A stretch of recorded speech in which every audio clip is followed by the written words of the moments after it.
resucitó, Él nos salvó, nos perdonó, sea la gloria por los siglos. Amén.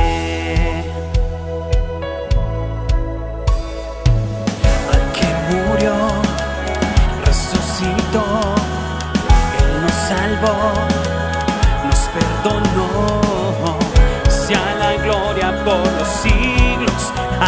Amén. Oh, oh, oh.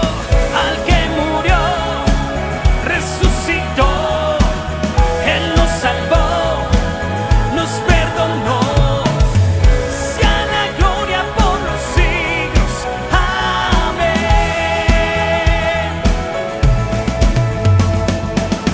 Al que murió, resucitó, Él nos salvó, nos perdonó, sea la gloria por los siglos. Amén.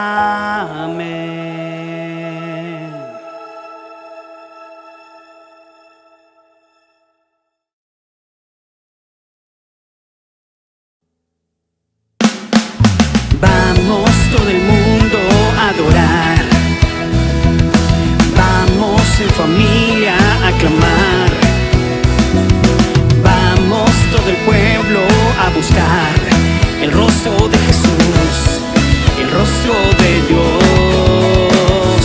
Ven a mi casa, nuestra casa con Dios. Ven a mi casa, nuestra casa con Dios. Ven a tu casa, nuestra casa con Dios. Ven a tu casa, nuestra casa con Dios.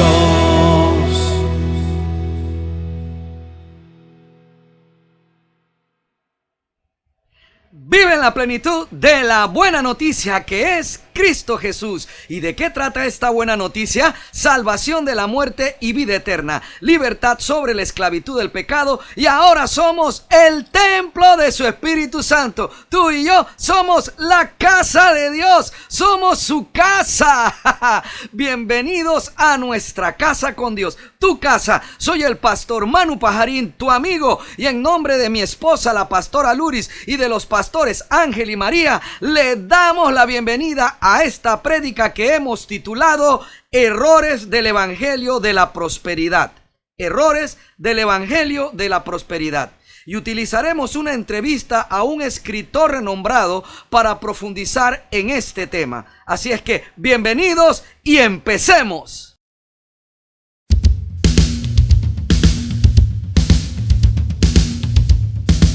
Vive en la plenitud de la buena noticia.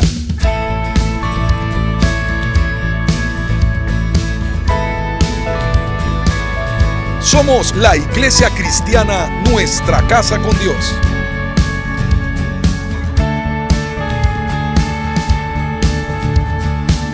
Compartimos el mensaje de la palabra de Dios en la voz del pastor Manuel Pajarín Vergara.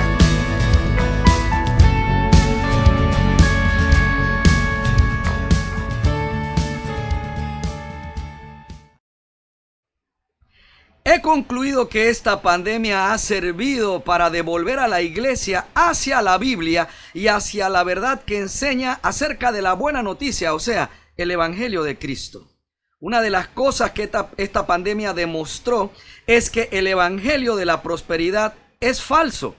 Y es falso porque el Evangelio de la prosperidad apunta a un destino, a un propósito contrario a la verdad de Cristo. Enseña el Evangelio de la prosperidad que si no eres próspero económicamente, si no eres saludable físicamente, no eres una persona en bendición. Y eso es falso. El Evangelio de la prosperidad enseña que la iglesia debe tener un edificio grande. O sea, que la iglesia es un edificio grande con una multitud de personas para demostrar que Dios sí está con ustedes y respalda dicho ministerio.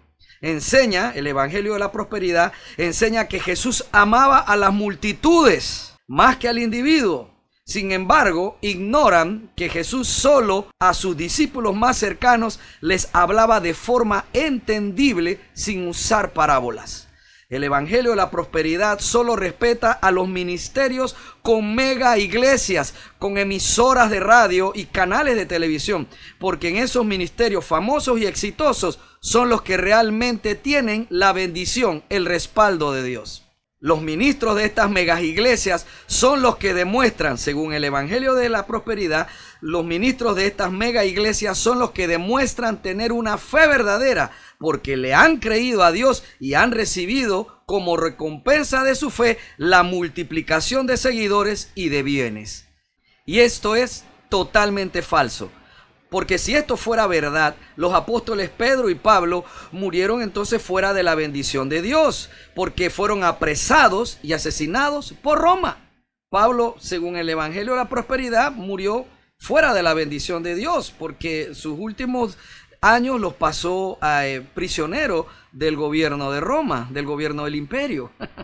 Y como murieron solos y sin seguidores, entonces no murieron en la bendición de acuerdo a cómo la ve el Evangelio de la Prosperidad.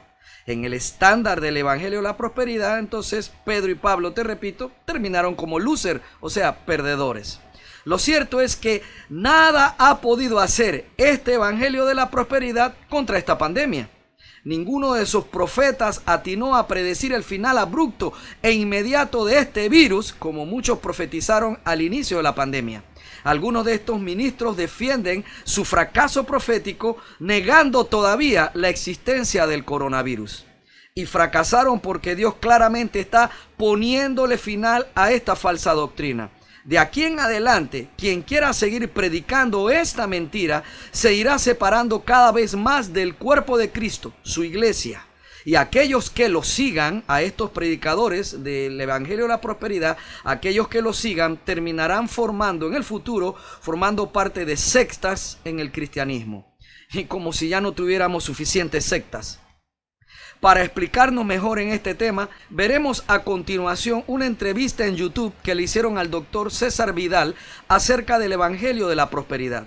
El doctor Vidal es un prolífico escritor y un fervoroso opositor desde la Biblia del Evangelio de la Prosperidad.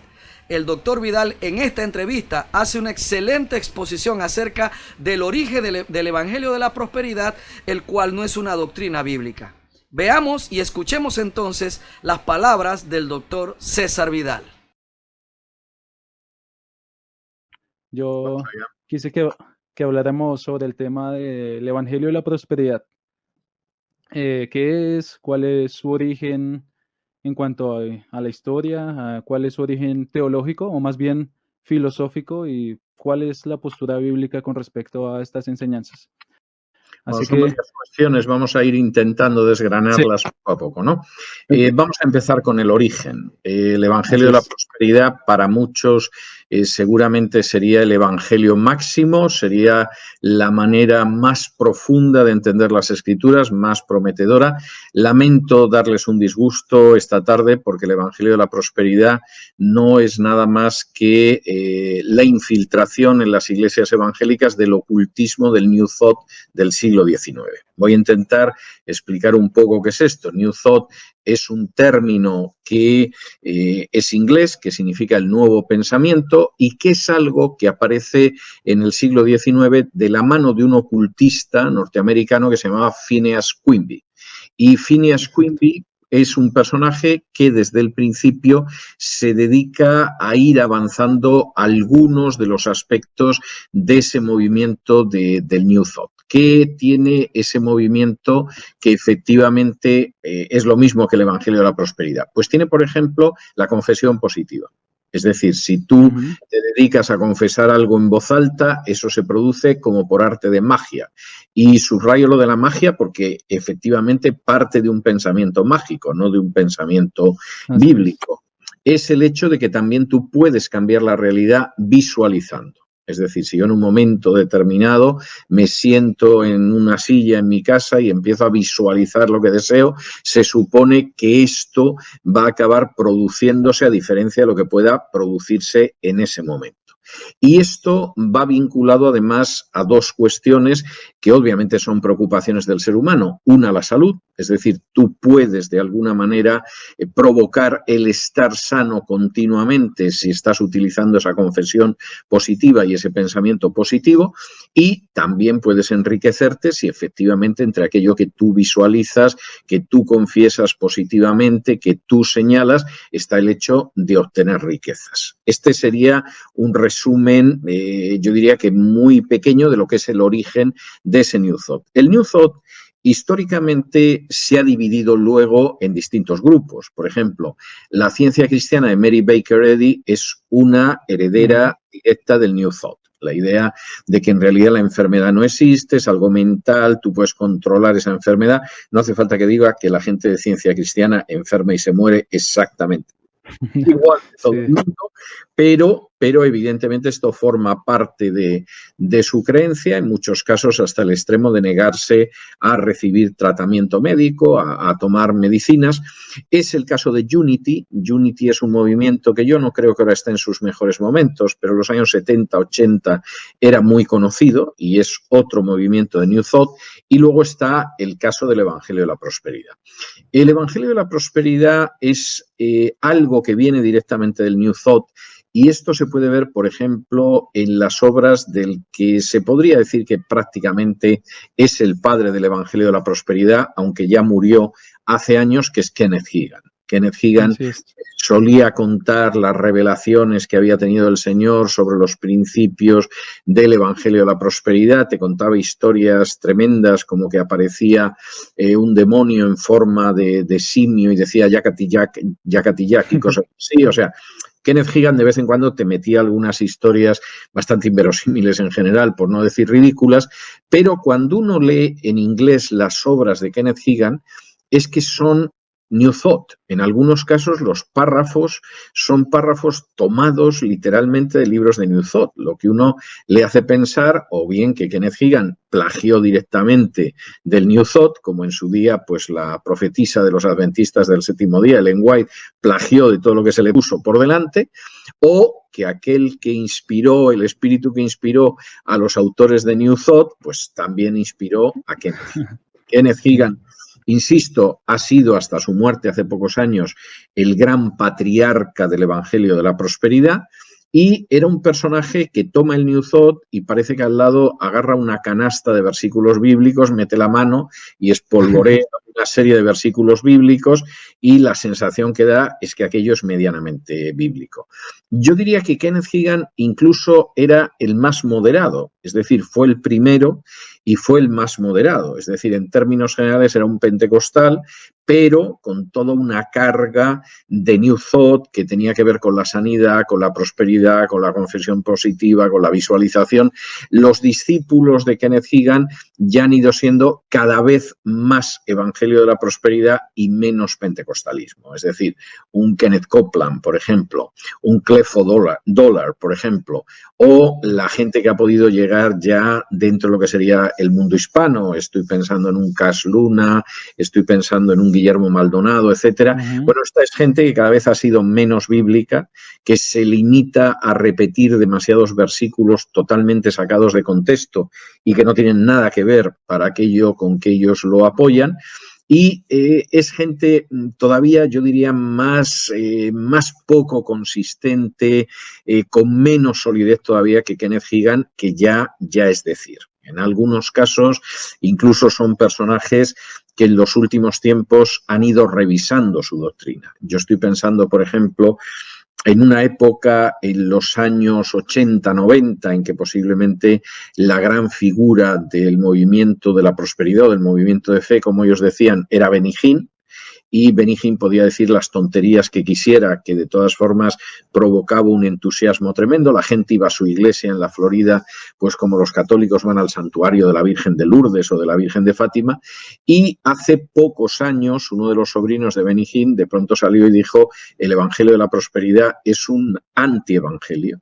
Yo he tardado años en darme cuenta, Y el propio Benny Hinn en los últimos tiempos está más callado y más silencioso y menos extremo en sus posiciones. Pero por volver al punto de inicio, el Evangelio de la Prosperidad fundamentalmente es la infiltración del pensamiento gnóstico o del pensamiento ocultista del New Thought dentro de lo que sería el mundo protestante. También puede verse que este evangelio se ha propagado desde Norteamérica a Latinoamérica y es lo que más se puede encontrar en términos generales en las iglesias. Una pregunta sería, ¿por qué, don César, cree que este evangelio o filosofía o movimiento se ha propagado tanto? ¿Qué es lo que lo hace tan atractivo? Bueno, yo creo que hay varias razones, ¿eh? No hay solo una razón. Una razón que es enormemente grave es la ignorancia de la Biblia. Esto es muy triste, es decir, el pueblo evangélico ha crecido espectacularmente desde los años 70 hasta la actualidad. De hecho, ha crecido tan espectacularmente que si el crecimiento de las iglesias evangélicas en Hispanoamérica continuara como hasta ahora, 20 años más, Hispanoamérica llegaría a tener una mayoría de población evangélica. De manera que esto ha sido un salto de gigante, se mire como se mire. Ese es el aspecto positivo. ¿Cuál es el aspecto no tan positivo? Pues que esa extensión numérica no ha ido acompañada de un conocimiento de la Biblia. Es más, lamentablemente, no es difícil encontrarse con creyentes que, como carecen de conocimiento bíblico, son arrastrados por eso que Pablo denominó todo viento de doctrina. Y en un momento determinado, pues el creyente de turno le da por judaizar sin tener la menor idea ni del judaísmo, ni de la enseñanza del Antiguo Testamento, ni nada. Se te viste de judío polaco del siglo XVIII y piensa que está más cerca de Cristo, ¿no? En todo caso, usted se ha disfrazado de judío polaco del siglo XVIII y además no lo es. Igual que si yo me coloco ahora mismo un penacho de plumas, eso no me convierte en el gran Inca, ¿no? No, seré un norteamericano haciendo el ridículo disfrazándome del gran Inca, pero no soy el gran Inca y usted tampoco es un judío, por ejemplo. Entonces, la primera causa es esa falta de conocimiento bíblico, que es muy triste. La segunda causa, y esta es otra cuestión que deberíamos reflexionar, es que las iglesias evangélicas en Hispanoamérica están llenas de gente que ha salido, por regla general, de la Iglesia Católica, pero de la que en muchos casos la Iglesia Católica no ha salido. Es decir, claro que no tienen ya un rosario, no tienen una imagen de la Virgen, etcétera, pero, sin embargo, hay una serie de patrones, de comportamientos espirituales que son los mismos que en la Iglesia Católica. Es decir, siguen creyendo que hay un santuario, pero no van a ver a lo mejor a la Virgen, pero sí van a ver a Benny Hinn, por ejemplo. No creen en el Papa, pero hay una serie de papuelos por ahí evangélicos en los que creen con una confianza verdaderamente impresionante, ¿no? Entonces, ese elemento es un elemento que pesa también. Hay otro elemento que pesa también y es que el Evangelio de la Prosperidad es un mensaje tentador para muchos pastores, porque al final el Evangelio de la Prosperidad no es que todo el mundo prospere, esa es la carnada para que tú muerdas el anzuelo. No, el Evangelio de la Prosperidad es que hay un grupo pequeño de personas que prospera a costa de los tontos e inocentes que le dan el dinero a la gente que prospera. Y eso es algo muy distinto. O sea, si efectivamente el Evangelio de la Prosperidad, pues de pronto te muestra una congregación con 1000 miembros y todos prosperan y siempre están sanos, etcétera, y se cumpliera lo que promete el Evangelio de la Prosperidad, sería para reflexionarlo, pero no es así. O sea, lo que yo he visto en infinidad de ocasiones es gente, muchas veces sin la menor instrucción, ni bíblica, ni académica, ni secular, que ha organizado un negocio piramidal en el que, lógicamente, el que ha organizado el negocio le va muy bien, mientras que quienes ponen el dinero son los pobres infelices de abajo, que muchas veces es gente, además de extracción muy humilde, muy sencilla, y que, sin embargo, están enriqueciendo al descarado que se dedica a predicar estas cosas, ¿no?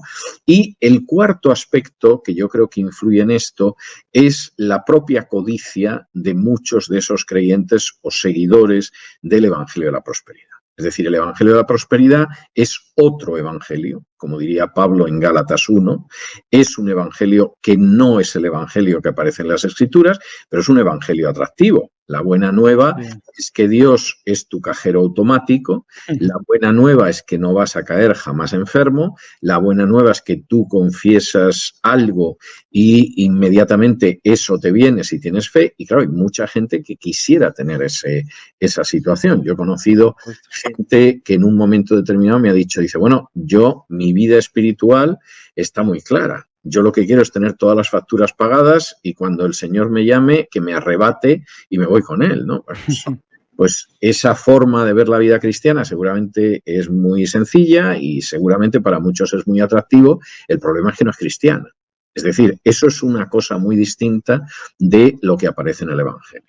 Y de ahí el enorme peligro del Evangelio de la Prosperidad. Primero, no es el Evangelio que predicó Cristo, es otro evangelio de raíces ocultistas y sobre todo lo que crea es bebés espirituales perpetuos.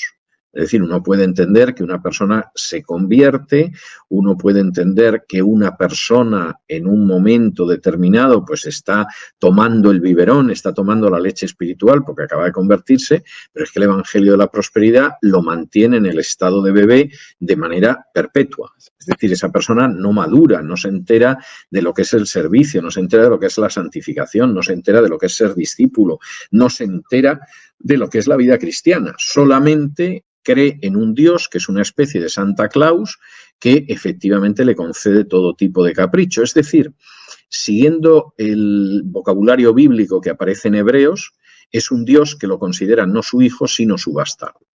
Porque, como dice muy bien la carta a los Hebreos, Dios lo que hace es que como nos ama, nos disciplina, nos corrige y nos hace pasar por situaciones difíciles. El Evangelio de la Prosperidad lo que te dice es que esto va a ser un camino de rosas si tú tienes la suficiente fe. Es decir, todo lo contrario de lo que encontramos, por ejemplo, en la carta a los Hebreos. Los cristianos o las personas que muchas veces están envueltas en el Evangelio de la Prosperidad, hay un rechazo completo hacia el sufrimiento, siempre es malo y como bien predica el Evangelio de la Prosperidad, Dios quiere que seamos ricos, sanos, prósperos, pero la pregunta es entonces, ¿qué es lo que enseña la Biblia con respecto al sufrimiento? Estas situaciones, bueno, no solo al sufrimiento, sino a la vida cristiana. Exacto, sí. El Evangelio de la Prosperidad plantea una visión de la vida cristiana que es satánica. Alguno dirá, hombre, no exagere, no es buena, no será santa, no será adecuada, pero satánica, sí, satánica, y permítanme explicar por qué digo que es satánica. Si uno va al Evangelio de Mateo, al capítulo 16, en que Jesús llega a Cesarea de Filipo, que era un lugar ideal, porque era el último lugar, el primer lugar con que te encontrabas cuando salías de la tierra de Israel y el último lugar de tierra de gentiles que recorrías antes de llegar a Israel. Es decir, tú te podías colocar con el pie en un lado y el pie en el otro y estabas pisando al mismo tiempo la tierra de Israel y la tierra de los gentiles. Y cuando Jesús llega a ese sitio, cuando llega a Cesarea de Filipos, les plantea a los discípulos quién dicen los hombres que es. Y entonces, pues lo que sucede es que le dicen inmediatamente, pues hombre, los hombres, quien dicen es que eres un profeta, hay quien dice que no, que en vez de un profeta, pues eres Juan el Bautista que ha resucitado entre los muertos, etcétera, etcétera, etcétera. Hay una serie de teorías al respecto sobre quién eres. Y en un momento determinado Jesús dice, bueno, ¿y quién pensáis vosotros que es el Hijo del Hombre? Y cuando Jesús plantea ¿quién pensáis vosotros que es el Hijo del Hombre? Pues todos sabemos que en ese momento Pedro lo que dice es, tú eres el Hijo de Dios y tú eres el Mesías, lo cual es absolutamente correcto. Es decir, lo que sucede es que tú eres el Hijo de Dios y tú eres el Mesías y además, pues él le dice en un momento determinado a Pedro, pues eso no te lo ha revelado carne y sangre, te lo ha revelado mi Padre. Pero es curioso, estoy en Marcos capítulo 8, que recoge esta historia, que en ese momento, dice en Marcos 8:31, Jesús comenzó a enseñarles que le era necesario al Hijo del Hombre padecer mucho y ser desechado por los ancianos, por los principales sacerdotes y por los escribas y ser muerto y resucitar después de 3 días. Esto les decía claramente. Entonces Pedro le tomó aparte y comenzó a reconvenirle. Pero él, volviéndose y mirando a los discípulos, reprendió a Pedro diciendo: quítate de delante de mí, Satanás, porque no pones la mira en las cosas de Dios, sino en las de los hombres. Pedro inmediatamente, todos están encantados de que sea el Mesías, pero Jesús inmediatamente les dice: ojo, ojo, el Mesías va a ser rechazado por las autoridades civiles y por las autoridades religiosas. Va a ser torturado, va a ser ejecutado.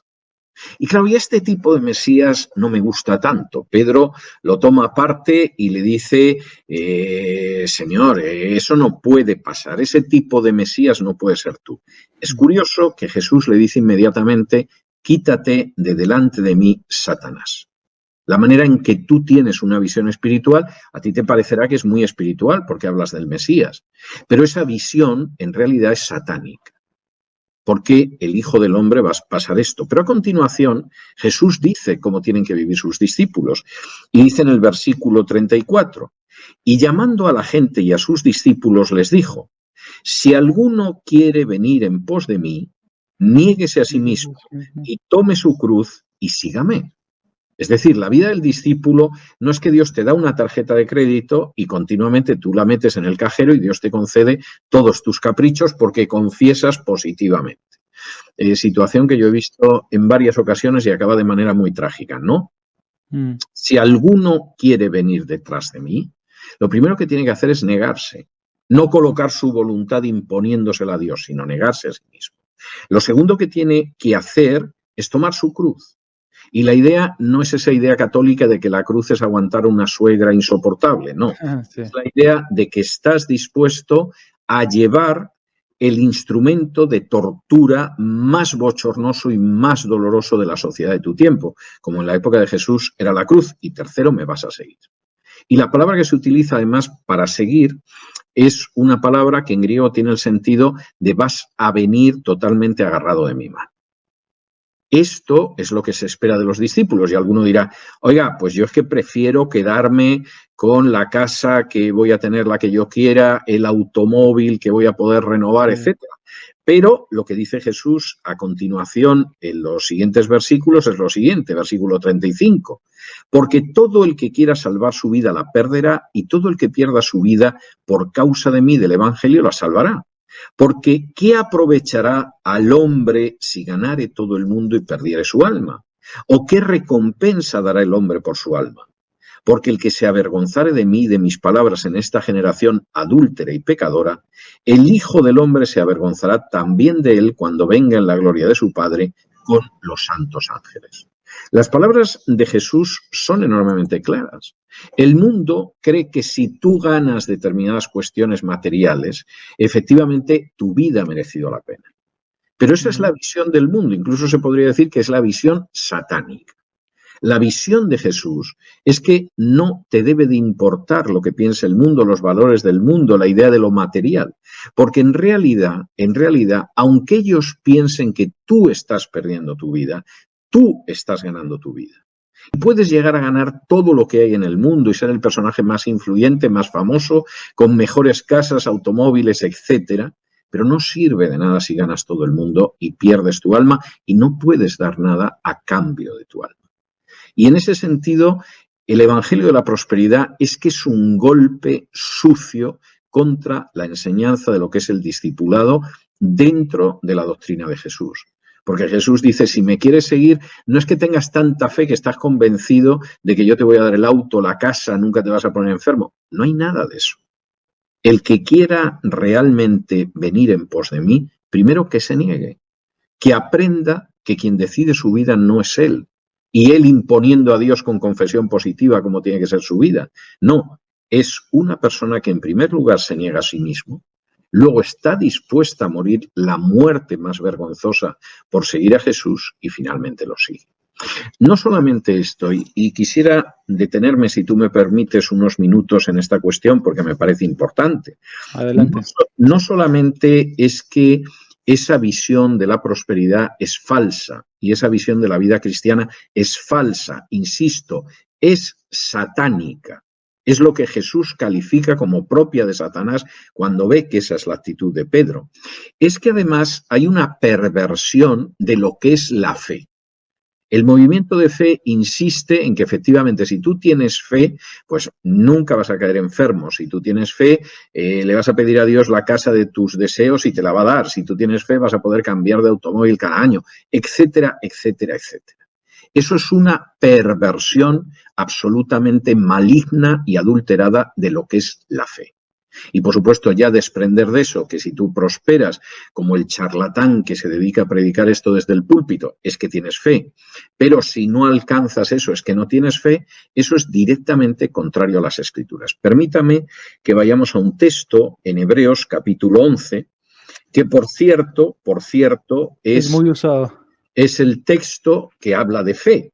Pero curiosamente, fíjese usted lo que dice al final de ese capítulo 11. Es decir, la parte inicial del capítulo 11 de Hebreos, pues efectivamente te habla de grandes campeones de la fe, de grandes éxitos, ¿no? Entonces, bueno, pues ahí estaba Moisés, que cruzó el mar de las cañas y se hundió el ejército del faraón que iba detrás. Ahí estaba Josué, que consiguió que cayeran los muros de Jericó. Es verdad, esos son ejemplos de fe. Y seguramente a la mayoría de los creyentes les gustaría que los ejemplos de fe siempre fueran así. Sí. Pero no es lo que dice Hebreos 11. Si uno en ese capítulo de Hebreos 11 al versículo 36 se da cuenta de que hay gente que no tuvo menos fe que los anteriores y pasaron una situación distinta. Y dice así en el versículo 36. Otros experimentaron vituperios y azotes y además de esto prisiones y cárceles. Fueron apedreados, aserrados, puestos a prueba, muertos a filo de espada, anduvieron de acá para allá cubiertos de pieles de ovejas y de cabras, pobres, angustiados, maltratados. ¿Y por qué? ¿Porque no tenían fe? No. Fíjese lo que dice el versículo 38. De los cuales el mundo no era digno. Errando por los desiertos, por los montes, por las cuevas y por las cavernas de la tierra. Y todos estos, aunque alcanzaron buen testimonio mediante la fe, no recibieron lo prometido, proveyendo Dios alguna cosa mejor para nosotros, para que no fuesen ellos perfeccionados aparte de nosotros. El mensaje del autor de la carta a los Hebreos es tremendo. Hay que tener fe. Y yo voy a hablar de héroes de la fe. Pero ojo, que en la historia del pueblo de Dios hay héroes de la fe que vieron caerse los muros de Jericó. Pero hubo héroes de la fe que no tenían menos fe, que fueron muertos, que fueron pobres, que tuvieron que esconderse en cavernas, que tuvieron que exiliarse, que eran calumniados. Y era gente tan extraordinariamente fiel y con tanta fe que, como dice aquí, la sociedad en la que vivían no era digna de ellos.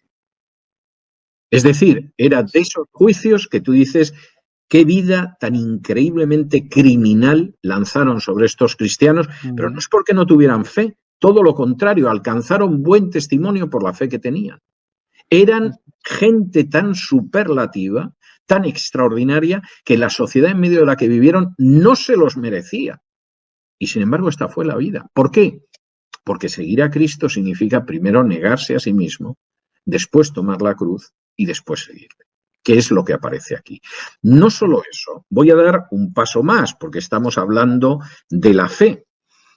El autor de la carta a los Hebreos continúa en los versículos siguientes, y es muy interesante lo que dice, porque dice, por tanto, nosotros también, teniendo en derredor nuestro tan grande nube de testigos, despojémonos de todo peso y del pecado que nos asedia y corramos con paciencia la carrera que tenemos por delante, puestos los ojos en Jesús, el autor y consumador de la fe, el cual, por el gozo puesto delante de él, sufrió la cruz, menospreciando lo oprobio, y se sentó a la diestra del trono de Dios. Considerad a aquel que sufrió tal contradicción de pecadores contra sí mismo, para que vuestro ánimo no se canse hasta desmayar. Lo que dice el autor de la carta a los Hebreos no es que tú haces así, confiesas positivamente y Dios te da algo, sino que dice que la vida del creyente es una carrera larga. Y esa carrera larga, que no son 25 metros lisos, sino que es una maratón que dura toda la vida, hay que correrla con paciencia. Y para poder correrla con paciencia y llegar hasta la meta, hay que fijarse en Jesús. ¿Por qué? Porque Jesús caminaba sobre las aguas o convertía el agua en vino, multiplicaba los panes y los peces. No. No. Porque Jesús sabía el sufrimiento que tenía, pero sabía que después de la cruz, en esa carrera, estaba la resurrección y sentarse a la diestra del trono de Dios. Y él dice, vosotros, es muy posible que estéis en la misma situación que Jesús. Si miráis la vida a corto plazo, lo que veis es el sufrimiento. Pero tenéis que mirar como Jesús, ver más allá del sufrimiento que puede haber. Y si vosotros consideráis a aquel que sufrió aquella contradicción de pecadores, si os dais cuenta de que aunque él sabía que iba a sufrir la cruz, sabía que detrás de la cruz estaba la reivindicación de Dios, podréis correr hasta el final esta carrera que tenéis por delante. Exacto. Y eso, en ocasiones, puede implicar perder cosas. Y en ocasiones, sin embargo, también es la seguridad de que no vamos a tener, no nos va a faltar el pan de cada día, aunque podamos experimentar pérdidas. Y es el hecho de que tanto si uno está enfermo como está sano, va a servir al Señor. Pablo pasó periodos de enfermedad, no creo que fuera por falta de fe, y sin embargo, en esos periodos de enfermedad glorificó al Señor exactamente igual que cuando estaba en periodos en que estaba hecho un rollo. La carta, el escrito de toda la Biblia, que es la carta a los filipenses, donde más se repite la idea de gozo, gozaos, alegría, alegraos, etc., es Filipenses. Pablo escribe esa carta encadenado a la pared de una mazmorra romana con un legionario vigilándolo delante. No estaba en un resort en Malibú o en Miami Beach disfrutando de lo bueno que era el tiempo, de lo bien que estaba su cuenta corriente, etcétera, etcétera. Era un hombre en una mazmorra, encadenado a una pared. Y ese hombre demuestra que efectivamente Cristo está en él, porque puede escribir tranquilamente, sí, a mí me gustaría partir y estar con el Señor, pero estoy dispuesto a quedarme por poder predicar el Evangelio a otros. Sé que hay gente que predica el Evangelio por contienda conmigo, pero no me importa, porque lo importante es que el Evangelio avance. Y dice, todo lo puedo en Cristo que me fortalece, no porque esté pensando que Cristo le va a conceder todos sus caprichos, como muchas veces cita mal ese texto el movimiento de fe, sino porque incluso encarcelado en esta mazmorra, yo sé lo que es la felicidad que solo puede venir de la comunión directa con Dios. Eso es el cristianismo, y quien no se ha enterado de eso desconoce el ABC de lo que es la vida cristiana. Esta es la vida cristiana. Esto es lo que dice Pablo, es lo que dice el autor de Hebreos, es lo que dice Jesús. Y no enseñar eso y enseñar, por el contrario, que Dios, insisto, es una especie de cajero automático que te concede todo tipo de caprichos, es otro evangelio. Como Pablo dice, que cuando escuchéis otro evangelio, venga de hombre o de ángel, que sea anatema el que acepte ese evangelio, porque es un evangelio falso. El evangelio, en este sentido, es clarísimo. Y además es un evangelio que está llamando, en primer lugar, a la gente a la conversión y después de la conversión a seguir a Jesús día a día. No es un evangelio en el cual le dices a la gente que se convierta, porque lo que va a tener después es un camino de rosas sin ningún tipo de enfermedad, con una prosperidad económica, etcétera, etcétera. Eso no es bíblico. Eso es típico del ocultismo del New Thought, eso es típico pues de alguna obra de autoayuda que ha salido en los últimos años, etcétera, pero no es lo que enseñan las Escrituras. Espero hayan disfrutado tanto como yo las palabras del doctor César Vidal. Y es que el Evangelio de la Prosperidad enseña que si no alcanzas bendiciones materiales, económicas, dinero, bienes, fama ministerial, salud física, entonces no estás demostrando que sí tienes fe en Dios. Sin embargo, Jesús enseñó otra cosa como muestra o condición de un verdadero discípulo con fe en Dios, con fe en Él mismo, o sea, en Cristo. Y vimos en palabras del doctor César Vidal este mensaje poderoso de Jesús, y lo vamos a sintetizar aquí en el cierre. Jesús mencionó que un verdadero discípulo debe negarse a sí mismo, estar dispuesto a morir por Jesús y seguir a Jesús. Cuando hablamos de negarse a sí mismo, Estamos hablando de lo que hemos predicado ya anteriormente. Negarse a sí mismo es renunciar a mi vida pasada antes de creer en Cristo. O sea que cuando yo recibo la buena noticia, el evangelio de Cristo, que evangelio significa buena noticia, cuando yo recibo la buena noticia, que es que ahora tengo libertad sobre el pecado, que ahora vengo a ser perdonado y tengo derecho a la vida eterna que me da este sacrificio de Cristo en este nuevo pacto que hace Dios con la humanidad, lo hace, entre Dios y Jesús. O sea, es un pacto de Él con Él, y los beneficiarios, los herederos somos nosotros de este nuevo pacto. Entonces, al aceptar a Cristo como Salvador, estoy renunciando a mi antigua manera de vivir. Eso es lo que yo necesito entender de primera mano. Es lo más importante, de que ya yo no voy a vivir para mí mismo. Por eso es que Cristo decía que un verdadero discípulo debía negarse a sí mismo. O sea, renunciar a su vida pasada, renunciar a mí también en mi presente. Renuncio a mí mismo también en mi presente. No estoy viviendo para mí, para agradarme a mí. Estoy ahora viviendo para agradar a Dios. Y esto, mi querido hermano, no es religiosidad. Buscar una vida que agrade solamente a Dios no es religiosidad. No es una esclavitud que te va a hacer que tú no puedas disfrutar de la vida. No, mi querido hermano. Negarse a sí mismo es mirar la vida desde la perspectiva exclusiva de Dios. Y la perspectiva de Dios siempre va a ser buena. La perspectiva de Dios, la mirada de Dios, la correcta mirada de Dios acerca de lo que es la vida, siempre será una mirada de amor, una mirada de perdón, de misericordia. Así es que si yo miro la vida a través de los ojos de Dios, a través de la perspectiva de Dios, voy a ver la vida a través de su amor, voy a ver la vida a través de su perdón, de su misericordia, de su valentía.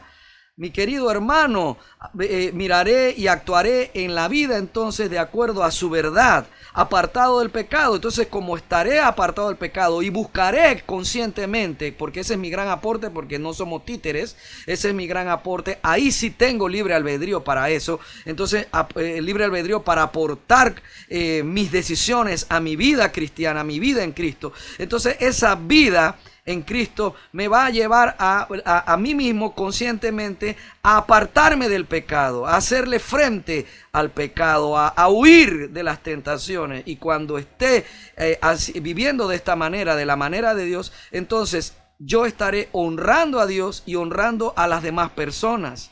Mi querido hermano, qué hermosa manera de vivir. Y debo estar dispuesto a morir por Jesús. O sea, dispuesto, como dijo el doctor César Vidal, dispuesto a llevar el instrumento de tortura más bochornoso, el símbolo de mayor humillación que había en su época, la cruz. Mi amado hermano, dispuesto a morir por Jesús, dispuesto a ser humillado por Jesús, dispuesto a ser rechazado por causa de Jesús. Pero claro, a la gente no le gusta eso. Y quiero que sepa que el Evangelio de la Prosperidad tuvo sentido al principio para muchas personas como para mí mismo, ya que el Evangelio en los años 70 y 80 en Panamá era un evangelio duro, un evangelio que prohibía muchas cosas, prohibía sobre todo cosas importantes, le prohibía a la gente estudiar en ese tiempo, que Jesús ya venía. Y no es que Jesús no venga, no es que su venida no esté cerca. Yo estoy esperando que venga ya y deseo en mi corazón cada día que esa espera sea más cierta y más urgente y que yo esté más deseoso de que Cristo venga. Sin embargo, a pesar de que estoy esperando de que ya Cristo venga, que venga ya por nosotros su iglesia, no puedo ignorar mis responsabilidades. Necesito seguir trabajando. Si eres joven, necesitas terminar tu universidad y buscar cómo desarrollarte económicamente en esta vida, porque mientras que estamos esperando a Cristo, necesitamos seguir viviendo de acuerdo a la verdad. Y la verdad es que hay que pagar cuentas. La verdad es que necesitamos ser responsables, que si eres padre, tienes que seguir manteniendo a tus hijos. No es que tus hijos te van a mantener a ti. Esa no es la idea de Dios. Así es que en aquel entonces el evangelio 60, 70 y los 80 era un evangelio en América Latina, y en Panamá era un evangelio duro. O sea, ¿quién quería ser rechazado? No creas que la iglesia tradicional, la iglesia de Roma, siempre nos ha aceptado. No, mi querido hermano, están dispuestos a seguir atacándonos si es necesario, con tal de no perder su poder, sobre todo político y económico, en la sociedad. Así es que no era agradable ser rechazado. de que cuando llega el evangelio de la prosperidad, es un evangelio que, claro, liberta de un pensamiento que el catolicismo nos había puesto a nosotros, que era que lo bueno, lo humilde era ser pobre económicamente. Mi amado hermano, yo puedo entender de que el evangelio de la prosperidad hiciera que mucha gente se sintiera capaz de conquistar, capaz de ir a ser dueño de su propio negocio, de su propio emprendimiento. Claro, si el pensamiento ese de que ser pobre era ser realmente cristiano y era el reflejo de Cristo en la vida de la persona, y a eso le llamaban humildad. Esa pobreza económica no era nada más que un engaño de los reyes, de los señores feudales, a través de la iglesia de Roma de aquel entonces. Si usted se va a poner bravo porque yo le hable de la iglesia de Roma en la actualidad, ok, le voy a hablar de la iglesia de Roma de aquel entonces, de hace muchos siglos atrás. Esa iglesia, si usted busca históricamente, estaba en contubernio con el poder. Se basaba su poder en el poder político y militar, no en el poder de la palabra de Dios, no en el poder del amor de Dios, no en el poder de la salvación, no en el poder que tenemos ahora sobre la esclavitud. Nosotros ahora tenemos poder sobre el pecado. Nosotros tenemos poder sobre los poderes de este mundo que nos gobernaban.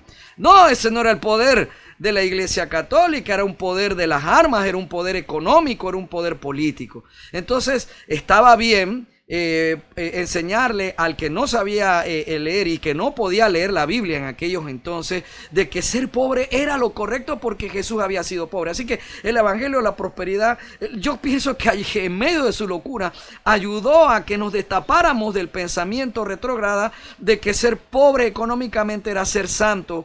Mi querido hermano, era vivir en santidad, era ser verdaderamente cristiano. No, eso no era. Así que cuando estas iglesias evangélicas protestantes enseñaban en América y en Panamá que Cristo ya venía, así que no tenías por qué estar estudiando o procurando prosperar en un emprendimiento, en un negocio, y que no debías ponerte desodorante ni perfume porque eran cosas, ni maquillarte porque todo eso era vanidad. Claro que cuando llega este evangelio que todo lo permite, la gente se sintió libre. Pero la verdadera libertad no es que te puedas maquillar, la verdadera libertad es que ahora te maquillas, pero no para, no sé, buscar qué cosa de los hombres o despertar no sé qué tipo de envidia en las mujeres. Ahora te maquillas porque está bien que te sientas bien contigo misma. Ahora nos ponemos perfume porque está bien que querramos oler bien y ya. Estas cosas no aportan nada a la vida eterna, pero está bien y es saludable que uno se bañe y es saludable que uno pues quiera una ropa nueva y que se la pueda poner o un mejor auto. Todo eso es saludable, mi querido hermano. Pero lo importante es que a pesar de que tú adquieras nuevas propiedades y prosperidad económica, no dejemos de estar dispuestos a morir por Jesús. ¿Ven? O sea, dispuestos a ser rechazados, dispuestos a ser vistos mal por los poderes satánicos que aún gobiernan esta sociedad. Así de simple. Y estar dispuesto a seguir a Jesús. Y seguir a Jesús es vivir como Él viviría en la actualidad. Por eso es que en la iglesia primitiva, ella misma no se hizo llamar cristiana. La iglesia primitiva, después de la resurrección de Cristo, se hacía llamar el camino, porque ellos predicaban acerca de el camino de la verdad, el camino de la vida eterna. Qué hermoso nombre, ¿verdad? El camino. Así es, porque debemos estar dispuestos a caminar totalmente agarrados de la mano de Jesús. Como dijo el doctor César Vidal, agarrados de Jesús. Es que estar agarrado de Jesús es confiar solamente en Cristo. Es que mi confianza y mi seguridad esté en Él, no en el dinero, no en la prosperidad económica, no en los bienes materiales, no en que yo soy una persona saludable, no, que estoy confiado plenamente en que mi vida está en manos del Señor y que yo camino es en su voluntad, agarrado de Cristo. Él es mi guía, el Espíritu Santo es la voz que me guía, es la fuerza que me mueve, que me impulsa, es mi querer como mi hacer. Mi amado hermano, seguir a Jesús, caminar como Él, porque todo el que quiera salvar su vida la perderá, y todo el que pierda su vida por causa de Cristo, de su evangelio, la salvará. Así es que si el evangelio de la prosperidad fuera la manera de demostrar de que estamos realmente bendecidos, ¿qué habría pasado con esos héroes de la fe que mencionó el doctor César Vidal? Yo deseo terminar leyéndote estos pasajes de Hebreo 11 desde el verso 36. Otros experimentaron vituperios y azotes, y a más de esto, prisiones y cárceles. ¡Wow! Según el evangelio de la prosperidad, estas personas no tenían fe, porque experimentaron vituperios y azotes, y a más de esto, prisiones y cárceles. Dígale a alguien del evangelio de la prosperidad de que va a ser perseguido por causa de su fe. No lo admiten, enseguida atacan a las personas que los atacan, y nosotros no fuimos llamados para eso. Verso 37, sigue hablando de héroes de la fe. Recuerda, estamos hablando aquí al final de los héroes de la fe, que fueron vituperiados, azotados, que estuvieron en cárceles, en prisiones. También fueron apedreados, aserrados, puestos a prueba, muertos a filo de espada. Anduvieron de acá para allá, cubiertos de pieles de ovejas y de cabras, pobres, angustiados, maltratados, de los cuales el mundo no era digno, errando por los desiertos, por los montes, por las cuevas y por las cavernas de la tierra. Y todos estos, aunque alcanzaron buen testimonio mediante la fe, no recibieron lo prometido, proveyendo Dios alguna cosa mejor para nosotros, para que no fuesen ellos perfeccionados aparte de nosotros. ¡Wow! Hay héroes de la fe que fueron pobres económicamente, que fueron apedreados, aserrados, puestos a prueba, muertos a filo de espada, anduvieron de acá para allá, cubiertos de pieles de ovejas y de cabras, angustiados y maltratados. Imagínense, angustiados y maltratados, hombres que tenían una fe pura, genuina en Dios. ¿Y por qué vivieron así? ¿Porque les faltó fe? De ninguna manera, claro que no. Tuvieron estos héroes de la fe que fueron maltratados, que fueron asesinados, que fueron pobres. Tuvieron la misma fe que aquellos que conquistaron reinos, que hicieron justicia, que alcanzaron promesas, taparon boca de leones, apagaron fuegos impetuosos, evitaron filo de espada, sacaron fuerzas de debilidad, se hicieron fuertes en batalla y pusieron en fuga ejércitos extranjeros. Esta gente que fue encarcelada, que vivió en angustia, tuvieron la misma fe que estos otros que hicieron estas proezas por medio de la fe en Dios. Así que Dios proveyó alguna cosa mejor para nosotros, dice aquí en Hebreos 11 al final, para que no fuesen ellos perfeccionados, estos héroes de la fe, no fuesen ellos perfeccionados aparte de nosotros. Y esa cosa mejor de la cual nos ha provisto Dios a nosotros es la salvación de Cristo. Así es, mi querido hermano. Y la salvación en Cristo le permite a Dios habitar dentro de nosotros. ¿Para qué? Para ayudarnos Él mismo, Dios mismo, mediante su Espíritu Santo, que es el Espíritu de Cristo, ayudarnos a alcanzar, llegar al final de nuestras vidas sin mancha ni arrugas y tomando la vida eterna segura que tenemos prometida.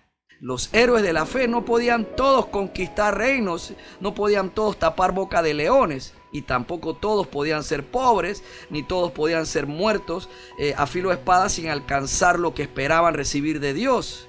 Así que algunos vivieron grandes conquistas y otros vivieron vidas en angustia con terrible final. Y lo vivieron así. Y hubo dos tipos de héroes de la fe para que nosotros no fuéramos perfeccionados aparte de ellos ahora que vivimos en la gracia de Cristo. O sea, que en la gracia de Cristo no todos seremos famosos, no todos seremos adinerados, no todos sanaremos de enfermedades, no todos tendremos hijos biológicos, no todos tendremos hijos sanos física y mentalmente, pero sí todos viviremos lo bueno y lo malo que también le pasa a las personas allá afuera que viven sin fe en Cristo. La diferencia es que nosotros seremos perfeccionados en nuestra fe mediante las bendiciones y los sufrimientos que viviremos en esta vida como el resto de la humanidad gracias a Cristo. Pero el mundo que no cree en Cristo no aprenderá nada, no entenderá nada, no alcanzarán sabiduría del cielo a través de lo que viven. Y para colmo, la gente que no cree en Cristo tampoco recibirá la vida eterna al final de sus vidas, como nosotros sí la recibiremos. Además, nosotros a través de lo bueno y lo malo que vivamos, de las bendiciones y los sufrimientos, sí aprenderemos lecciones verdaderas, sí entenderemos todo lo que nos pasa y sí alcanzaremos la sabiduría del cielo a través, te lo repito, de todo lo que vivimos. Gracias a la gracia de Cristo, al Espíritu Santo, a la palabra de Dios que ahora está escrita en nuestros corazones. Dios Padre nos perfeccionará para la vida eterna por medio de la fe en Jesús a través de todo lo que vivimos. Y así no seremos perfeccionados aparte de aquellos héroes de la fe. No seremos diferentes de aquellos que alcanzaron a hacer grandes proezas por medio de su fe y aquellos que alcanzaron superar todo el sufrimiento y la angustia, el encarcelamiento por medio de su fe en Dios. El Evangelio de Cristo me enseña que es más importante y trascendental que Cristo sea formado, edificado en mí, que yo alcance su estatura, la estatura de Cristo, a que yo alcance todos mis sueños y grandeza de riqueza en esta vida. Entonces viene la pregunta: ¿puedo trabajar y esforzarme para alcanzar todos mis sueños de grandeza y riqueza en esta vida? ¡Claro que sí! Puedes trabajar para alcanzar bienes, mucha bendición y prosperidad en bienes materiales, en abundancia de dinero. Tú puedes trabajar para eso, trabajar para tener fama, no sé, lo que quieras. Puedes trabajar para eso, claro que sí. Pero no olvides que si no estás dispuesto a perder tu vida por causa de Cristo y su buena noticia, el Evangelio, de nada te aprovechará haber alcanzado todo el mundo si pierdes tu alma y no recibes la vida eterna. Así que la conclusión es esta: si usted busca siempre a Cristo como lo primero en su vida, Cristo, quien es el reino de los cielos y la justicia de Dios, usted tendrá siempre el equilibrio espiritual y emocional para trabajar y esforzarse por alcanzar las riquezas materiales y la fama y renombre de su negocio, de tu profesión o de tu ministerio en la iglesia. Mi querido hermano, tú eres libre. Eres libre para escoger en Cristo. Escoge entonces, es nuestra invitación, seguir a Cristo en la verdad, en las reglas de Cristo, no en las reglas efímeras de un evangelio basado en puras cosas terrenales. Oh, mi querido hermano, te damos gracias, Señor, te damos gracias por la verdad, te damos gracias por Cristo.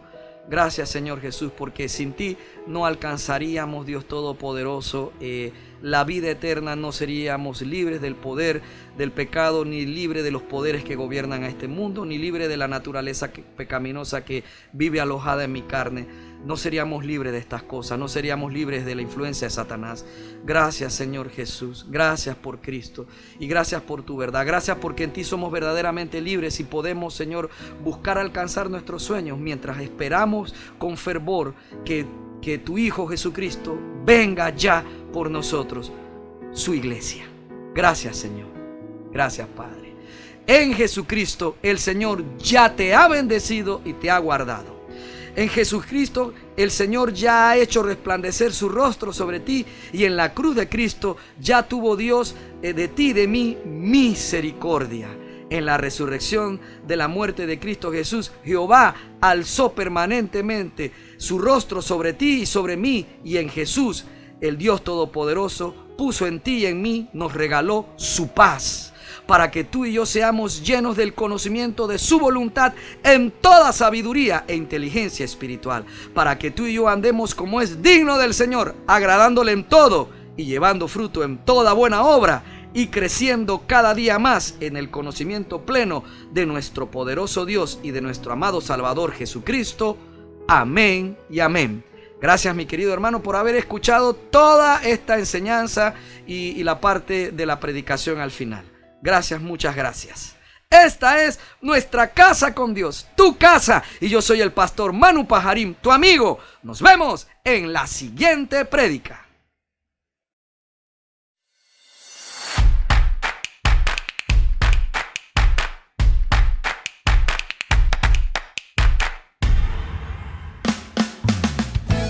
Muchas gracias por escuchar todo el mensaje. Rogamos a nuestro Señor Jesucristo que sea de bendición para tu vida. Recuerda, lee tu Biblia y congrégate en una iglesia cristiana que predique que Jesucristo es el Señor. y que también enseñe la libertad del nuevo pacto de la gracia de Dios por medio de la muerte y resurrección de nuestro Señor Jesucristo. La Iglesia Cristiana Nuestra Casa con Dios está ubicada en Panamá Oeste, Arraiján, Vista Alegre, Vía Panamericana, en la Plaza Víctor, local número 12, frente a Cochés.